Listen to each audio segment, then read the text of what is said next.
काशी में प्रताप मुकुट नाम का राजा राज्य करता था। उसके वज़र मुकुट नाम का एक बेटा था। एक दिन राजकुमार दीवान के लड़के को साथ लेकर शिकार खेलने जंगल गया। घूमते घूमते उन्हें तालाब मिला। उसके पानी में कमल खिले थे और हंस किलोल कर रहे थे। किनारों पर घने पेड़ थे जिन पर पक्षी चहचहा रहे थे। दोनों मित्र वहां रुक गए और तालाब के पानी में हाथ मुंह धोकर ऊपर महादेव के मंदिर पर गए। घोड़ों को उन्होंने मंदिर के बाहर बांध दिया। वो मंदिर में दर्शन करके बाहर आए तो देखते क्या है कि तालाब के किनारे राजकुमारी अपनी सहेलियों के साथ स्नान करने आई है। दीवान का लड़का तो वहीं एक पेड़ के नीचे बैठा रहा, पर राजकुमार से न रहा गया। वह आगे बढ़ गया। राजकुमारी ने उसकी ओर देखा तो वह उस पर मोहित हो गया।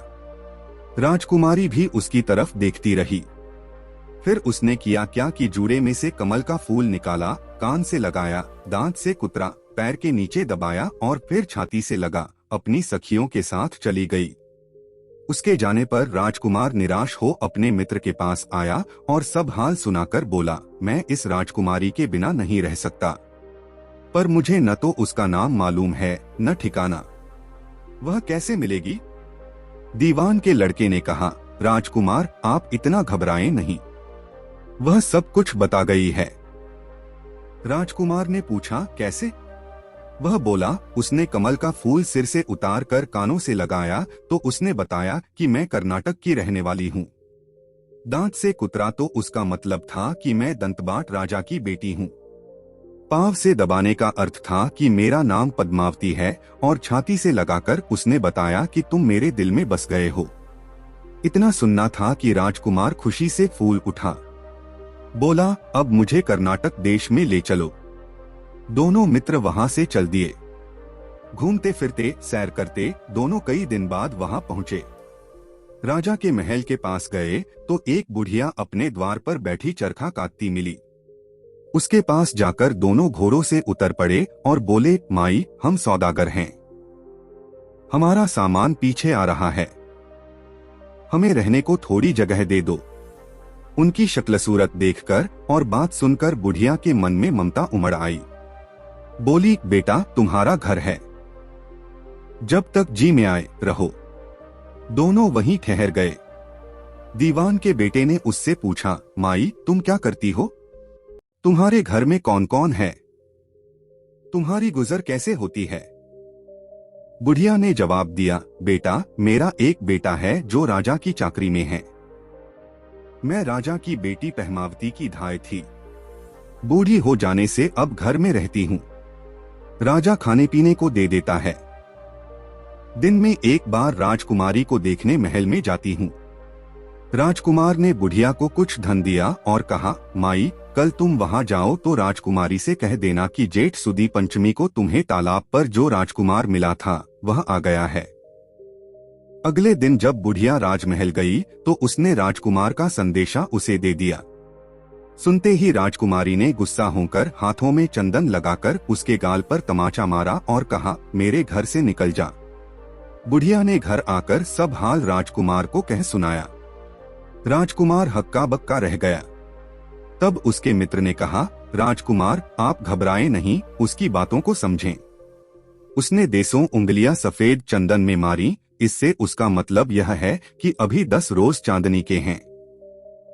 उनके बीतने पर मैं अंधेरी रात में मिलूंगी। 10 दिन के बाद बुढ़िया ने फिर राजकुमारी को खबर दी तो इस बार उसने केसर के रंग में 3 उंगलियां डुबोकर उसके मुंह पर मारी और कहा, भाग यहाँ से। बुढ़िया ने आकर सारी बात सुना दी। राजकुमार शोक से व्याकुल हो गया। दीवान के लड़के ने समझाया, इसमें हैरान होने की क्या बात है? उसने कहा है कि मुझे मासिक धर्म हो रहा है। 3 दिन और ठहरो। 3 दिन बीतने पर बुढ़िया फिर वहां पहुंची। इस बार राजकुमारी ने उसे फटकार कर पश्चिम की खिड़की से बाहर निकाल दिया। उसने आकर राजकुमार को बता दिया। सुनकर दीवान का लड़का बोला, मित्र उसने आज रात को तुम्हें उस खिड़की की राह बुलाया है। मारे खुशी के राजकुमार उछल पड़ा। समय आने पर उसने बुढ़िया की पोशाक पहनी, इत्र लगाया, हथियार बांधे। दोपहर रात बीतने पर वह महल में जा पहुंचा और खिड़की में से होकर अंदर पहुंच गया। राजकुमारी वहां तैयार खड़ी थी। वह उसे भीतर ले गई। अंदर के हाल देखकर राजकुमार की आंखें खुल गईं। एक से एक बढ़कर चीजें थीं। रात भर राजकुमार राजकुमारी के साथ रहा। जैसे ही दिन निकलने को आया कि राजकुमारी ने राजकुमार को छिपा दिया और रात होने पर फिर बाहर निकाल लिया। इस तरह कई दिन बीत गए। अचानक एक दिन राजकुमार को अपने मित्र की याद आई। उसे चिंता हुई कि पता नहीं उसका क्या हुआ होगा। उदास देखकर राजकुमारी ने कारण पूछा तो उसने बता दिया। बोला, वह मेरा बड़ा प्यारा दोस्त है, बड़ा चतुर है। उसकी होशियारी ही से तो तुम मुझे मिल पाई हो। राजकुमारी ने कहा, मैं उसके लिए बढ़िया बढ़िया भोजन बनवाती हूँ। तुम उसे खिलाकर तसल्ली देकर लौट आना।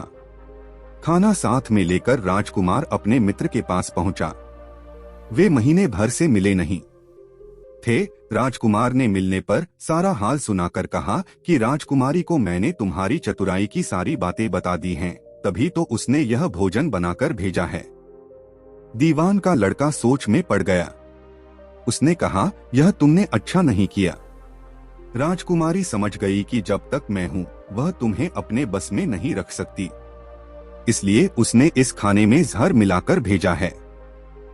यह कहकर दीवान के लड़के ने थाली में से एक लड्डू उठाकर कुत्ते के आगे डाल दिया। खाते ही कुत्ता मर गया। राजकुमार को बड़ा बुरा लगा। उसने कहा, ऐसी स्त्री से भगवान बचाए, मैं अब उसके पास नहीं जाऊंगा। दीवान का बेटा बोला, नहीं, अब ऐसा उपाय करना चाहिए जिससे हम उसे घर ले चलें। आज रात को तुम वहां जाओ। जब राजकुमारी सो जाए तो उसकी बाईं जांघ पर त्रिशूल का निशान बनाकर उसके गहने लेकर चले आना। राजकुमार ने ऐसा ही किया।